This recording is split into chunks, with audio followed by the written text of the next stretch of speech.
Chingono defends his call for Zimbabwean youth to emigrate, says challenging ZANU-PF is risky. Journalist Hopo Chingono has doubled down on his calls for young Zimbabweans to leave the country for greener pastures if they can. Chingono said he could not try to persuade young people to remain in the country and fight for their future, saying if they get arrested, no one, not even the opposition, will support them or their families. He cited the case of journalist Itai Dzamara, who was allegedly abducted by state security agents in 2015 and has never been seen since. Posting on X, formerly known as Twitter, Chingono claimed that the current opposition leader are by and largely spineless and have no capacity to stand for ordinary people, he wrote.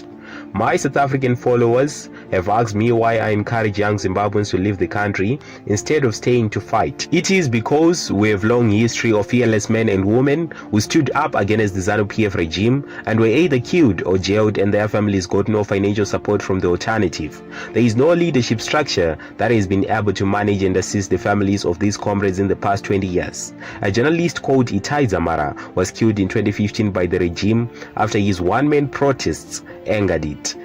No coherent plan was put in place by the alternative to assist his family, wife and kids. The opposition and civil society have both men and women, but they never saw it fit to build a fund for the families of these slain comrades. Only this year has a Zimbabwean woman moved by plight of Dzamara's wife and kids assisted Dzamara's wife in getting a job in Britain.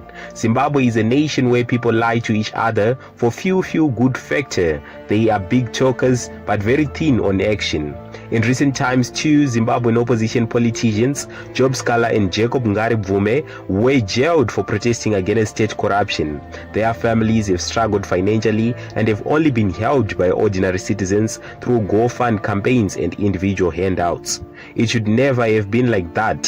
When Robert Mugabe and Nelson Mandela were jailed, their parties took care of their families, fundraising both locally and internationally. This has a massive effect on recruiting more fighters to take on the colonial regimes in South Africa and Rhodesia, because they knew that if they were jailed or killed, their families would get assistance in their absence.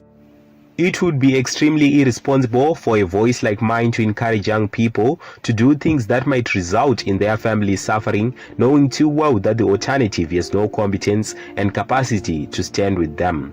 Put simply, Zimbabweans are not yet ready to fight for their freedom and to take on risks associated with such pursuits as looking after the families of those who will fall on the battlefield or those who are jailed. To do so requires fearless leadership. At the moment, Zimbabwe has no such leadership in the alternative. ZANU-PF will not be fought and defeated through social media and newspapers. It will need courageous leadership.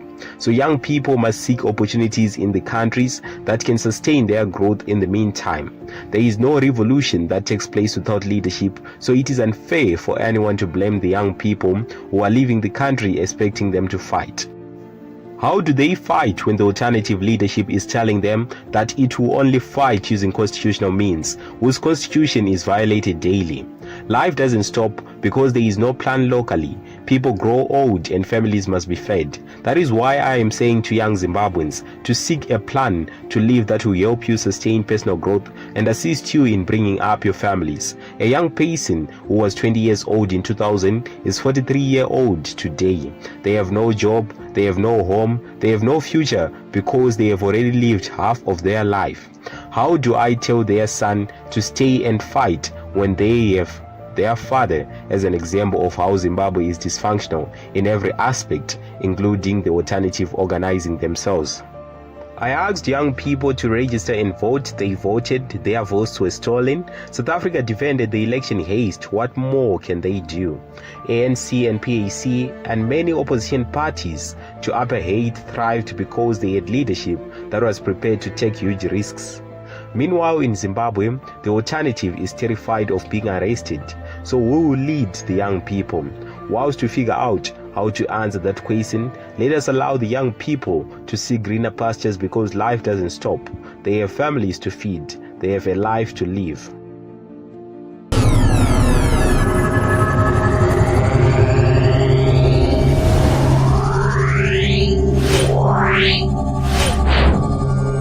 Wow.